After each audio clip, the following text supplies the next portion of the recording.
आज बात करेंगे सूर्य विज्ञान के विषय में।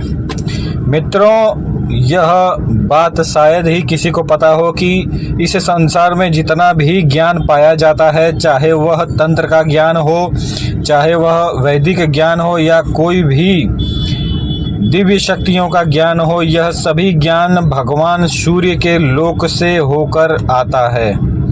यदि भगवान ब्रह्मा इस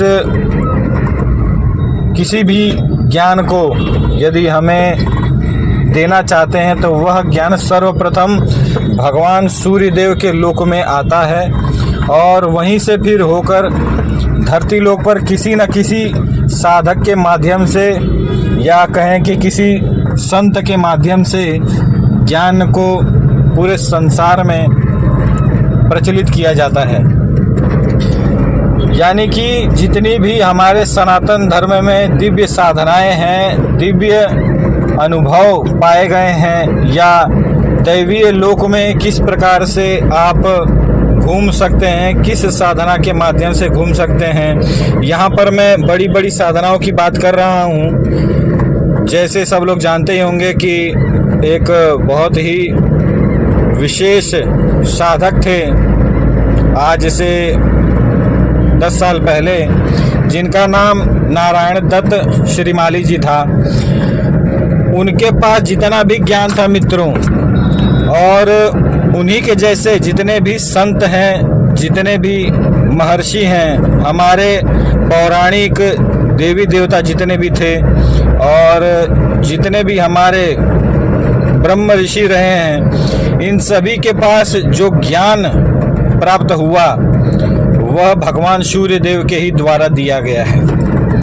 भले ही कोई व्यक्ति कुछ भी कहता हो मित्रों, लेकिन यह बात प्रामाणिक है कि समस्त ज्ञान भगवान सूर्य देव के ही द्वारा धरती लोक पर दिया जाता है।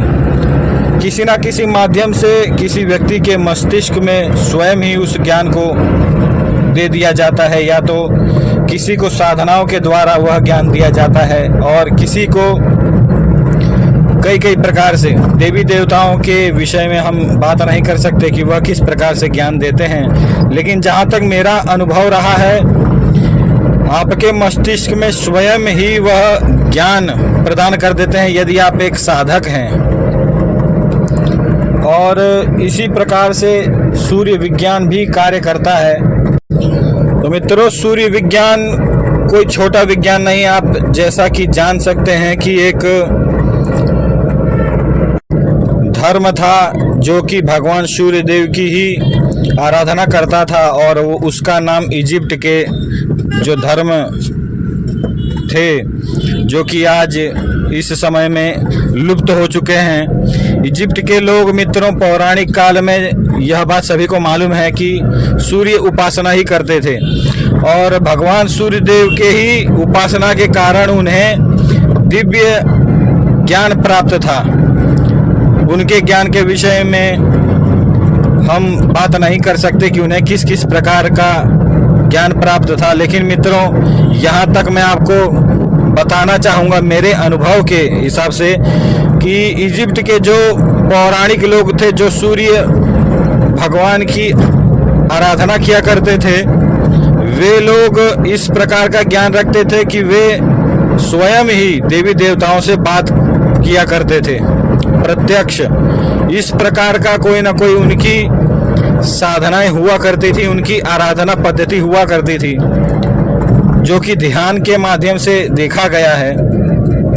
और इसी विषय में आज एक विशेष मंत्र के बारे में हम इस वीडियो में बताएंगे कि भगवान सूर्य देव की यदि आप इस मंत्र की आराधना करते हैं तो आपको कई प्रकार से कई ज्ञान भी प्राप्त हो सकते हैं। जैसे कि यदि किसी व्यक्ति को पॉलिटिक्स का ज्ञान चाहिए और वह इस मंत्र का आराधना करता है तो उसमें भी उसे महारत हासिल होगी।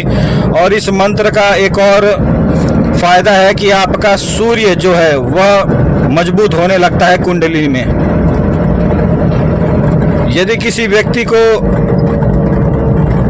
कोई अन्य ज्ञान भी चाहिए हो तो उसमें भी वह महारत हासिल कर सकता है इस मंत्र से। इस मंत्र के बहुत से लाभ हैं। आपको जिस भी क्षेत्र में आगे बढ़ना हो, यदि आप इस सूर्य विज्ञान के मंत्र का जप करते हैं तो मित्रों, आपके जीवन में उस ज्ञान का यदि अभाव है तो वह पूर्ण हो जाएगा।